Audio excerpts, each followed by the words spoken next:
Lockdown के period में कितने बगैर गुस्ल और कफन के तशरीफ ले गए। इतनी मुनज़्ज़म प्लानिंग के साथ गुर्दे, कलेजी, अतड़ी, पचौनी, दिमाग सब बेच डाला गया, पैसे भी लूटे गए, अंग भी बेचे गए।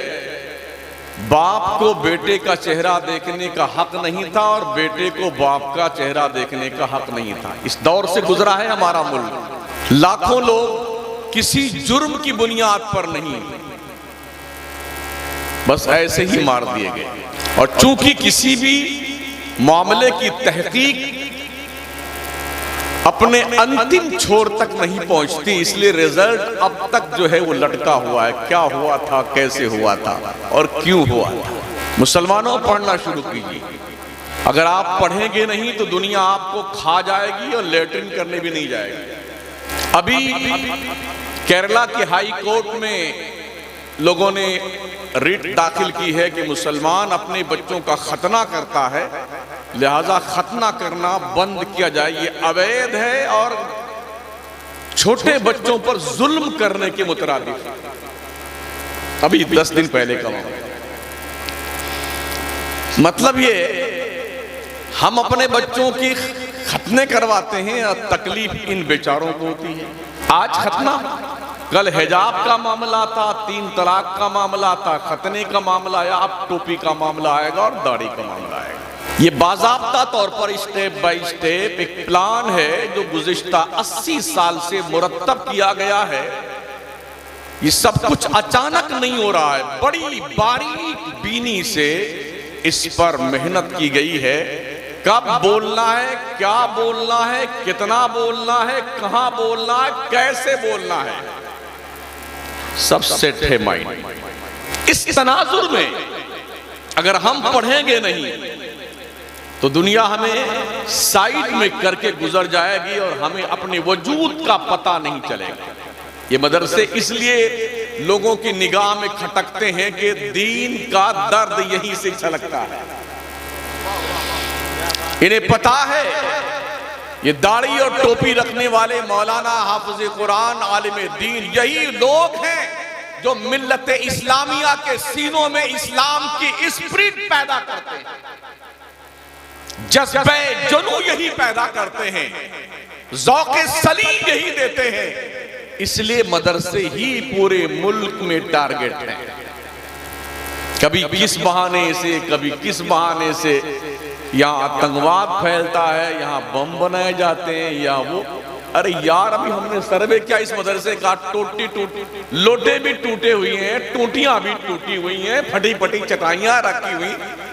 पता नहीं इस कमबख्त अंधे बन के मदरसों का सर्वे करने आते हैं। कहीं रोटी मिलती है तो वो भी जली जली खाने को मिलती है, चावल मिलता है तो वो भी आधा उबला, कभी कच्चा रह जाता है। हम लोग जब मदरसे में पढ़ते थे तो गुस्ल फरमाते थे, अगर मान लीजिए दाल की पतीली में, तो कोई बता नहीं सकता हम पानी में नहाए हैं कि दाल में नहाए। इतनी पतली पतली दाल। गुर्बत का ये आलम, कहीं दरवाजा टूटा हुआ है, कहीं खिड़कियां टूटी हुई हैं, और इन टूटी चटाइयों पे अंध भक्तों को अंधी आंखों से बम और रॉकेट और मिसाइल जाने क्या क्या दिखते हैं।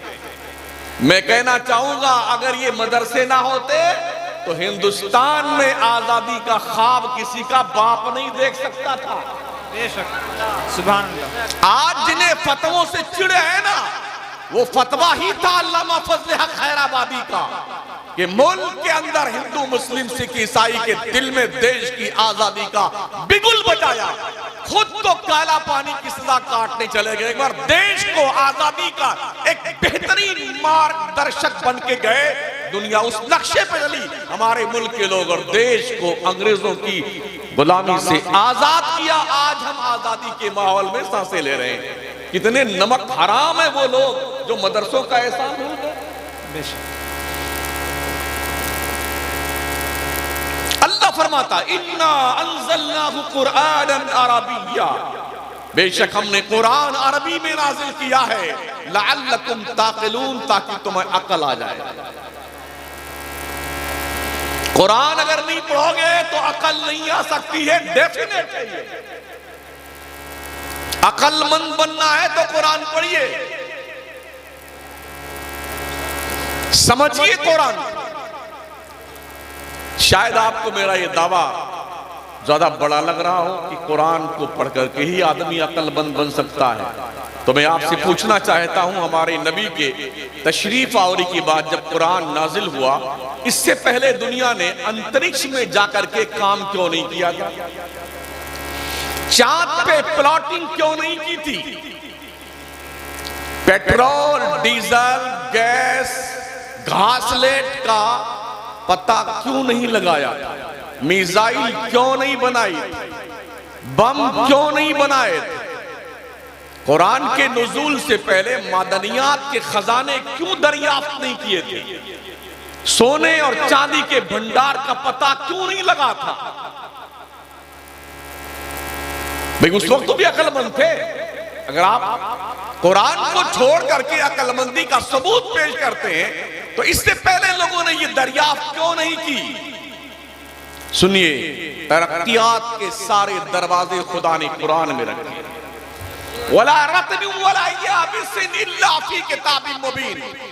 खुश्की और तरी की कोई ऐसी चीज नहीं है जो कुरान में मौजूद ना हो। हमारी मौत और जिंदगी के जहां फैसले होते हैं वो पार्लियामेंट है, विधानसभा है, हमारे लोग वहां नहीं। सियासत भी सीखिए और सियासत भी कीजिए, इल्म भी सीखिए, दुनिया को डायरेक्शन दीजिए। पहली बार हिंदुस्तान के 29 स्टेट में से एक स्टेट के मुख्यमंत्री ने ऐसी लंगी मारी ना, ऐसी कि नस्लें याद रखेंगे, बड़े बड़े घाघ लोगों को। शायद हमारे देश के महारथी लोग जो है सोते सोते ख्वाब में चिल्ला उठते होंगे, अरे बिहार के मुख्यमंत्री ने लात मार दी। ये खौफ आता होगा। बहुत होशियार मुख्यमंत्री हमारे आपके इस बिहार स्टेट के हैं, मैं समझता हूं बहुत होशियार, अच्छे सियासत, अपने मद्दे मुकाबिल को पटखनी देना आता है। ओ मुसलमान, कभी तू भी अखंड भारत का बादशाह था। मैं तुझसे पूछना चाहता हूं, तेरे तो 15 प्रधान भी नहीं है, एक लड़ता है प्रधानी के लिए तो 5 खड़े हो जाएंगे, ना जीतेंगे ना जीतेंगे। यही होता है ना, जी होता है, ना जीतेंगे ना जीतने देंगे। तो तुम भी ठोके जाओगे और वो भी ठोका जाएगा, ध्यान रखना। हाँ, इतनी कुटैया होगी ना बेटो, सारी चौकड़ी भूल जाएगी। चंद पैसे क्या आ जाते हैं बेटे, पगला लगते हैं, तोंद फूल जाती है। जब मालदार आदमी, पूछो पूछो पूछो तुर्की के लोगों से, पूछो लेबनान के लोगों से, पूछो मुल्क के शाम के लोगों से, 40 सेकेंड में ये फलकपोश इमारतें, 10,000 इमारतें कैसे धराशायी हो गई। तुमसे ज्यादा माइंडेड लोग थे, बड़े मालदार लोग थे, बड़े बड़े बंगलों में रहते थे, उनकी बिल्डिंगें उनकी कब्र बन गई। अब तक लाशें निकाली जा रही हैं। आप किस खुशफहमी के शिकार हैं? आप इस उम्मीद में कि आप बड़े नेक हैं, आप पर अताब नहीं आएगा, कहीं ऐसा ना हो आज वो कल हमारी बारी। मेरे आका सल्लल्लाहु ताला अलैहि वसल्लम के प्यारे दीवानों, कुरान हिदायत के लिए तशरीफ लाया, इसलिए यतीम बच्चे बना करके बाप की बख्शिश मत करवाओ। मदरसों को जिंदा करो, मदरसों को। दिल में कलमे की रोशनी है तो मदरसों की बुनियाद पर, पेशानियों में सजदों के निशानात हैं तो मदरसों की बुनियाद पर, मस्जिदों के मीनारों पर अजान बुलंद हो रही है तो मदरसों की बुनियाद पर। दुनिया मदरसों से खौफजदा है, स्कूल से नहीं, कॉलेज से नहीं, यूनिवर्सिटी से नहीं। और जहां से कुछ बच्चे ढंग के पैदा होते यूनिवर्सिटी से, वहां प्लानिंग के साथ गोलियां चलवाई जाती हैं। जामिया मिल्लिया, JNU, हमदर्द यूनिवर्सिटी, और मुस्लिम यूनिवर्सिटी, यहाँ से SC, ST, OBC माइनॉरिटीज के बच्चे अधिकारी, ऑफिसर, IAS, IPS बनते थे। तो प्लानिंग के तहत वहां दंगे करवाए गए, लठियां चलवाई गई, गोलियां चलवाई गई, चाहे इसलिए कि इन संस्थाओं को बदनाम कर दो, लोग यहां पढ़ने ना आए। ये जहनियत है उन नापाक सोच वालों की जो चाहते हैं इल्म सिर्फ हमारे पास ही रहे। इस्लाम का बड़ा एहसान पूरी दुनिया पर है। ईसाई के यहां भी सिर्फ पादरी ही इल्म वाला होता था, यहूदियों के यहां उनके मुल्ले मौलाना आलिम होते थे, इल्म वाले होते थे। हिंदुस्तान में पंडित जी लोग यही सिर्फ ज्ञान जानते थे, बकिया किसी को पढ़ने का अधिकार नहीं था। पढ़ ले कोई तो 5वीं क्लास तक, इससे ज्यादा पढ़ने का अधिकार आज भी इनकी उस किताब में नहीं जिसको लागू करने की तैयारी कर ली लोगों ने। हमारे मुस्तफा करीम ने इल्म को पानी और हवा से ज्यादा सस्ता और आसान कर दिया।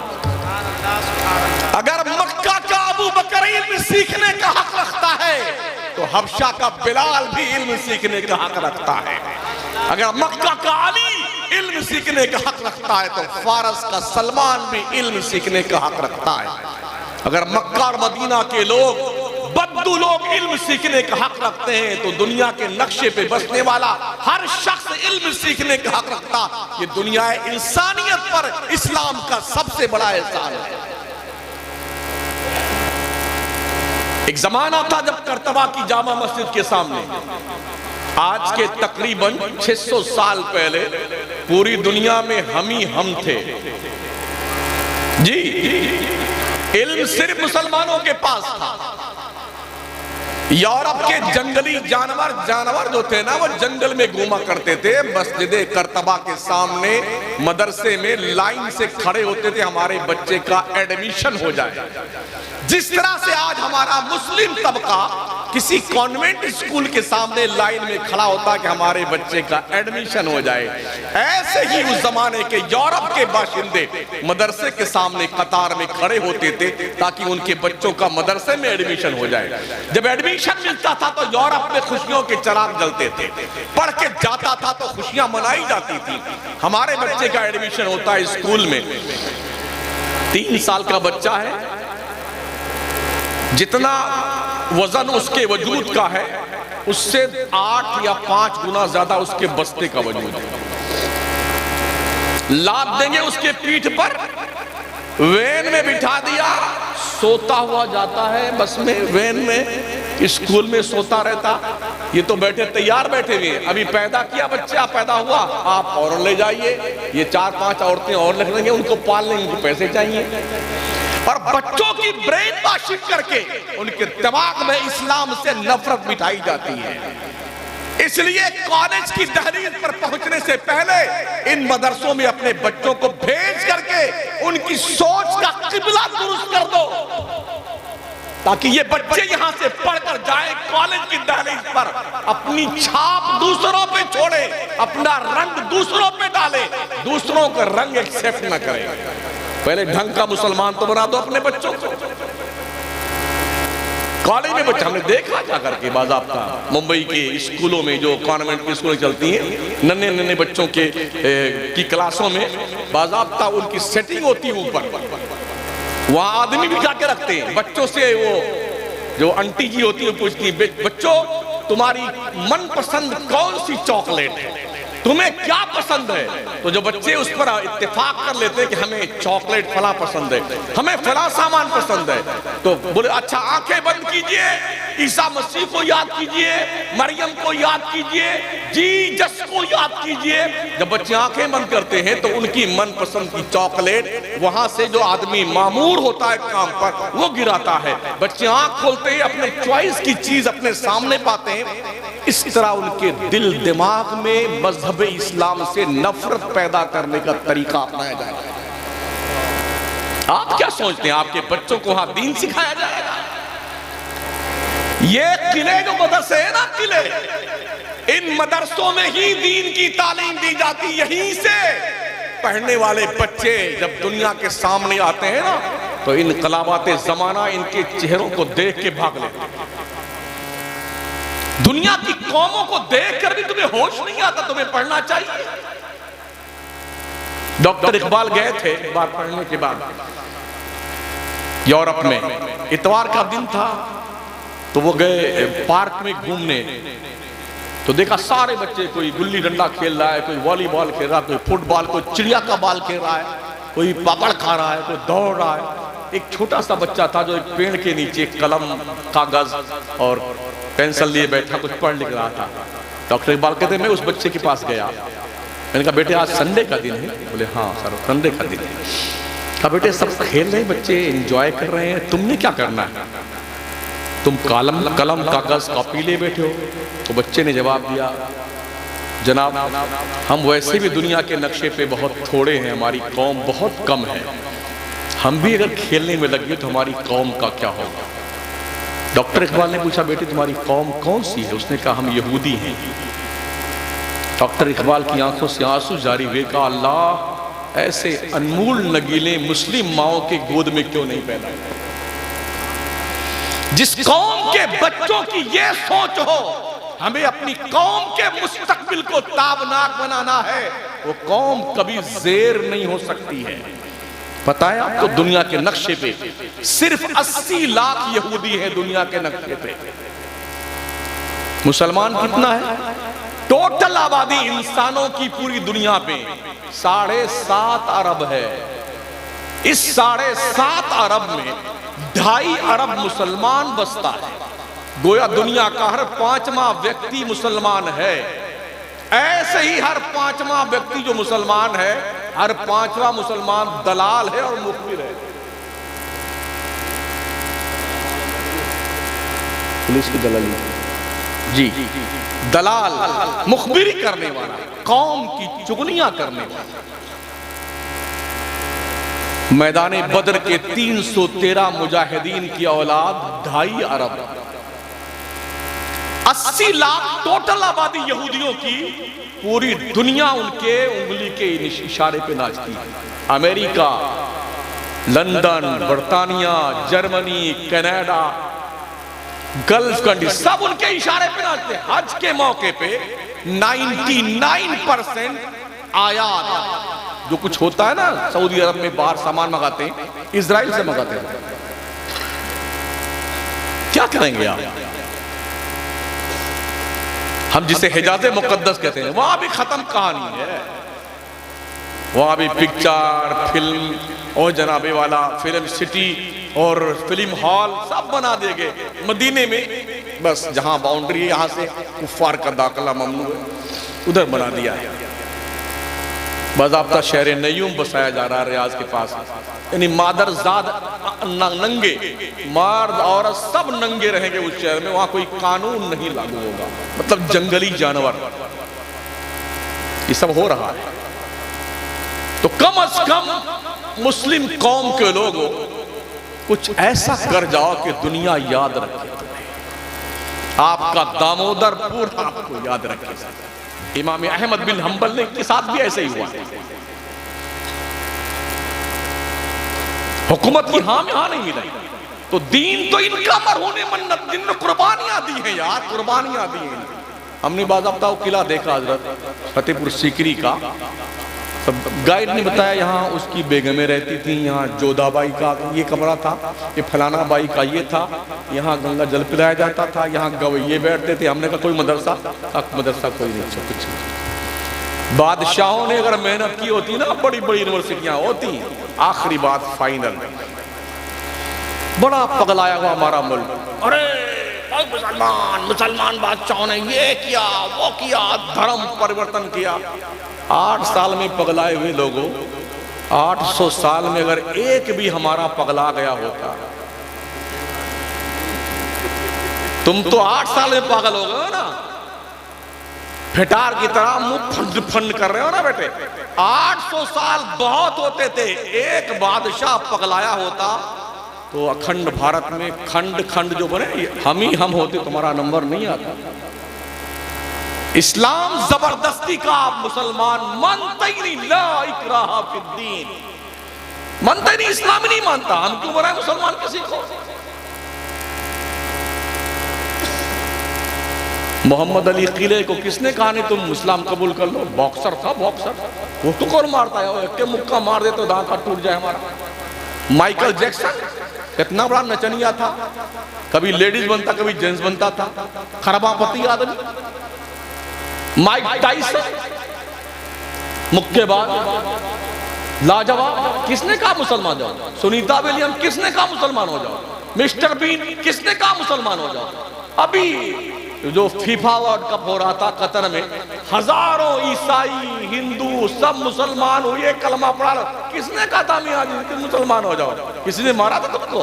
जी नहीं, इस्लाम दीने फितरत है, दीने फितरत।